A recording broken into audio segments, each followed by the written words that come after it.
Alors bonjour à tous et bienvenue dans cette nouvelle vidéo. Donc aujourd'hui on va voir pourquoi il vaut mieux s'amuser dans la vie, prendre la vie comme un jeu. Pourquoi faire ça? Quel est l'intérêt de faire ça? Bien, la première chose, c'est que c'est anti-déprime. Donc c'est-à-dire que forcément quand vous faites ça, vous êtes toujours ouvert à tout. Vous allez pouvoir du coup beaucoup plus saisir les opportunités de la vie, donc les personnes qui passent, les changements éventuels. Vous allez beaucoup plus apprivoiser les choses, la vie, et ne pas freiner devant d'éventuels changements. Donc sortir beaucoup plus de votre zone de confort, moins avoir peur des changements parce que vous savez que c'est inévitable, que ça fait partie de la vie, que les choses bougent et que c'est tout à fait normal de pouvoir tout simplement l'apprivoiser, va vous permettre d'être beaucoup moins stressé, d'être beaucoup plus ouvert et d'être beaucoup plus zen avec les changements. Alors donc pourquoi tout simplement aussi vouloir profiter de la vie? Eh bien il y a aussi un effet anti-vieillissement si vous voulez. Donc vous allez vous adapter beaucoup plus à un monde qui est en évolution, qui est en perpétuel changement. Vous allez vous adapter beaucoup plus parce que justement vous n'avez pas peur d'aller vers des choses qui vous sont inconnues. Vous savez que ça bouge, vous savez que c'est normal et vous savez que vous bougez vous-même. Donc le fait de bouger, d'être toujours en mouvement, de prendre soin de soi, parce que ça va ensemble. Quand on est très vivant, généralement on prend soin de soi, on prend soin de son corps, on prend soin de son avenir, on prend soin de plein de choses, des personnes que nous aimons, de ce dans quoi nous vivons, notre maison, notre appart, etc. Donc du coup on a vraiment beaucoup plus de vie en soi et c'est vraiment quelque chose qui est anti-déprime et aussi anti-vieillissement. Donc le fait de déprimer bien sûr peut nous amener toute une série de maladies, de somatisation et ça peut aller très loin. Donc ça je pense que je ne vous apprends rien, mais souvent on n'y pense pas que quelque part entretenir sa santé c'est bouger aussi et c'est ne pas prendre trop les choses au sérieux au fond. Donc quelqu'un qui déprime, c'est quelqu'un qui prend ça extrêmement au sérieux, qui va se dire oh mais j'ai vraiment raté les choses, quand au contraire on se dit j'ai fait des erreurs mais c'est pas grave parce qu'on est des êtres humains et que ça fait partie de la vie, eh bien on ne prend pas ça du tout de la même manière et donc du coup on n'a plus rien à faire de faire des erreurs pas. Donc du coup on va beaucoup plus dans les choses, vers les gens, vers les expériences de vie et on se dit que de toute façon voilà c'est éphémère, je vais profiter de cette personne tant qu'elle est encore là et je ne sais pas combien de temps ça va durer, même si la personne me dit moi je veux rester tout le temps, c'est parfois pas comme ça que ça se passe dans la vie, on le sait tous, et bien donc autant en profiter maintenant, autant aller dans l'action maintenant tout de suite, et comme on est fort dans l'action, et bien du coup on ne regrette rien, on n'a pas de regrets après coup, parce qu'on aura vécu tout ce qu'on devait vivre, on a vraiment suivi notre cœur, nos impulsions du moment, et ça on ne peut du coup rien regretter, puisqu'un regret ce serait plutôt ne pas avoir suivi son cœur, ne pas avoir osé, donc là on est plutôt dans l'action en train d'oser, en train de faire, en train de réfléchir, en train aussi de regarder tout ce qui se passe et de s'émerveiller du moment présent. Donc tant qu'on est dans l'instant présent, effectivement on est plus heureux, mais aussi on a possibilité si vous voulez de s'écouter vraiment. Et ça c'est important, il faut faire les deux, hein, parce que parfois quand on est trop dans l'instant présent, on n'a pas l'occasion de se poser un petit peu et du coup de reprendre un petit peu contact avec soi-même. Donc ça faut pas oublier, être dans l'instant présent c'est très bien, mais ça ne rend pas heureux si on n'est pas en contact avec soi-même. Donc les deux sont intéressants. Alors pourquoi prendre la vie comme un jeu? Alors tout simplement donc c'est aussi parce que il y a l'idée que quand on prend un petit peu d'âge, on est censé devenir sérieux, on est censé arrêter de jouer, on est censé en fait devenir un petit peu plus sage en tout cas. Moi je pense qu'au contraire la sagesse c'est continuer de jouer, c'est continuer de voir la vie comme quelque chose d'éphémère et de se dire qu'il faut en profiter maintenant parce qu'on ne sait pas non plus combien de temps on va avoir sur cette terre et donc bien sûr en pensant comme ça c'est un petit peu particulier, on pourrait penser que c'est morbide mais en fait pas du tout, c'est plutôt de se dire on a ce temps là, on n'a que l'instant présent et donc on va offrir ce qu'on a là pour l'instant. Alors ça veut pas dire qu'on n'a pas des projets à long terme, ça veut pas dire qu'on n'a pas envie éventuellement de créer une relation qui va être à long terme, on ne sait jamais que cette relation au début quand on la commence va devenir une amitié de long terme par exemple, où il y a beaucoup, en tout cas dans beaucoup de cas on ne sait pas trop bien ce que ça peut devenir et parfois on imagine quelque chose à long terme alors qu'en fait c'est pas du tout, ce sera pas du tout le cas, mais donc du coup forcément la vie est éphémère, mais ce qui est important c'est d'avoir fait vraiment ce qu'on voulait à ce moment là, d'être vraiment dans l'instant présent et de se dire qu'au final on est peut-être encore trop jeune pour tout prendre au sérieux au contraire et que y a pas vraiment, c'est la société qui nous dit parfois, certaines sociétés nous disent parfois que effectivement les personnes qui grandissent en âge devraient être plus sensées et ne plus jouer, ne plus s'amuser, alors que je pense que c'est tout l'inverse. Quand on s'amuse dans la vie on continue d'être heureux, on continue d'être curieux, on continue de chercher et surtout un des gros avantages c'est continuer d'être créatif aussi. Donc être curieux ça veut dire saisir toutes les opportunités, être créatif ça veut dire construire quelque quelque chose, faire quelque chose de sa vie, l'apporter éventuellement aux autres. Et donc ça, je pense, ça met vraiment beaucoup de valeur dans nos vies et ça permet vraiment, c'est quelque chose qui est vraiment anti-déprime, anti-stress. Alors d'autres avantages évidemment à prendre la vie comme un jeu, c'est d'éviter le burn-out, bien sûr. Parce que le burn-out, c'est quand on se prend très au sérieux, quand justement on est toujours dans une course à la performance. Or, le fait de prendre plaisir à faire ce qu'on fait, quand on prend plaisir à faire ce qu'on fait, généralement on n'est pas en train d'évaluer ce que ça va nous ramener comme argent, comme performance, si c'est vraiment parfait. On prend plaisir à faire ce qu'on fait, même si c'est pas parfait. On sait qu'on s'améliore, donc ça veut pas dire non plus qu'on n'a pas de projet à long terme, qu'on n'a pas d'ambition. Ça veut simplement dire qu'on profite de l'instant présent et qu'on fabrique éventuellement quelque chose qui peut nous amener vers autre chose encore. Le chemin n'est pas abouti peut-être, mais ça nous donne vraiment une zénitude, donc une façon de voir les choses un petit peu plus détachée et du coup de pouvoir profiter pleinement de l'instant que l'on vit et aussi simplement donc de ne pas rentrer dans le burn-out, dans la performance, la course à quelque chose. On vit les choses beaucoup plus calmement, donc on prend le temps de faire les choses aussi quand on les déguste, quand on aime les goûter. Ça permet aussi de ne pas être dans l'isolement. Le fait de jouer, d'avoir envie de s'amuser, etc. va faire aussi qu'on va rechercher des personnes qui sont comme nous, des personnes qui ont envie aussi de s'amuser, des personnes qui ont envie de s'éclater, de vivre un moment sympa. Et donc ces personnes-là, eh bien potentiellement on va s'y consacrer beaucoup plus, on va les emmener avec nous, on va aussi être nourris mutuellement par des idées communes et l'autre va nous dire ah moi j'ai envie de faire ça, et bien moi aussi mais j'ai envie que ça soit plutôt comme ça, etc.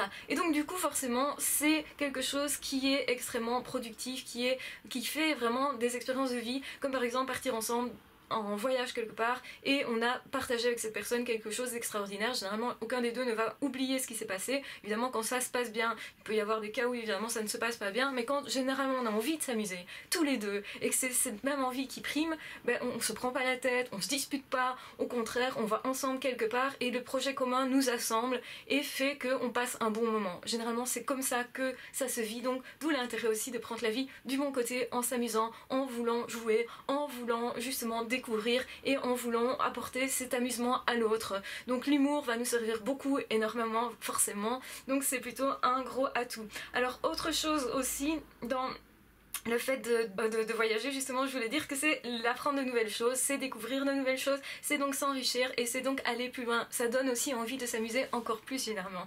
Donc ça fait comme ça boule de neige et ça crée beaucoup plus de joie. Alors je dis pas que l'amusement est d'office égal au bonheur, mais en tout cas ça permet d'avoir des moments sympas, de partage, d'amusement, etc.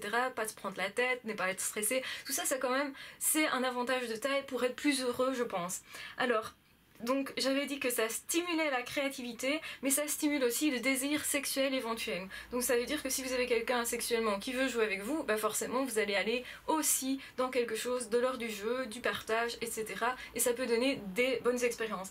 Alors évidemment, de là je parlais aussi qu'il y a des déviances dans l'amusement, donc c'est-à-dire que quand on prend la vie comme un jeu, on peut aussi dévier. Et ça, je ne vous apprends rien. Évidemment, on peut penser à tout ce qui est déviance sexuelle justement, tout ce qui est alcool, drogue, tout ce qui est vandalisme fait pour s'amuser soi-disant, et en fait c'est pas une bonne façon de s'amuser. Donc faites-le intelligemment, évidemment, ça ne vous empêche pas d'avoir un cerveau et de réfléchir à ce que vous faites, de vouloir vous amuser. Ça veut simplement dire qu'on va faire ça avec respect. Donc quand vous êtes dans le respect, vous voulez vous amuser, vous allez respecter l'autre, respecter les autres, vous respectez vous-même. Généralement ça va ensemble, et donc le respect c'est vraiment quelque chose aussi qui va faciliter la vie, qui va nous permettre d'être plus heureux dans la vie. Et donc oui, il faut s'amuser dans la vie et prendre la vie comme un jeu, c'est toujours une bonne garantie en tout cas d'être plus heureux. En tout cas essayez et dites-moi ce que vous en pensez tout simplement en bas de cette vidéo. Dites-moi en commentaire ce que vous en avez pensé de prendre la vie comme un jeu. Est-ce que ça vous a aidé si vous faites ça justement quand vous êtes déprimé, quand vous avez des gros soucis et que vous dites oh de toute façon c'est que temporaire. Est-ce que ça ne vous soulage pas à un moment donné de dire ce n'est que temporaire? Je pense que oui. Faites de se prendre la tête parce que peut-être on voulait qu'une chose se déroule autrement. Voilà, vous pouvez laisser les choses de côté parce que vous dites oh moi je vais m'amuser, je m'en fiche de ce qui va se passer, je peux m'amuser dans plein de circonstances. Donc voilà, je prends les choses différemment, ou je fais des choses peut-être un peu différentes du fait de se dire je vais m'amuser dans la vie, je vais prendre la vie comme un jeu parce qu'au fond elle est éphémère, c'est un jeu, c'est une expérience, c'est quelque chose qui doit m'apprendre des trucs, et donc je vis ce que je vis et au final je m'occupe beaucoup moins des conséquences au long terme en tout cas sur moi de éventuellement telle ou telle relation. Donc on est beaucoup plus zen à ce niveau là. Donc ça rassemble du coup de vouloir s'amuser ensemble. bien, donc comme je l'ai dit, c'est un anti-isolement quelque part.